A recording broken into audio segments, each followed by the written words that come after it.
জয় পরাজয় আল্লাহর হাতে, আর ভোট তিনি দিয়েছেন ভোটারের হাতে, আর গোপনীয়তার শর্ত হচ্ছে সংবিধানে লেখা আছে।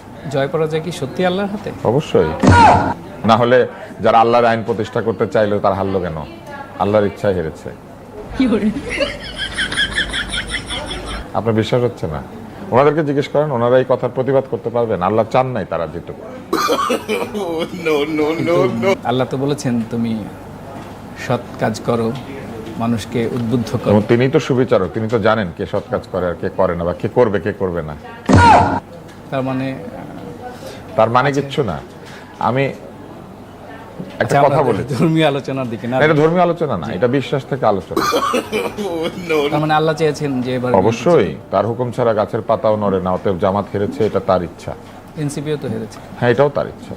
ডাক্তার যারাও হেরেছে স্বতন্ত্র, সব তার ইচ্ছা।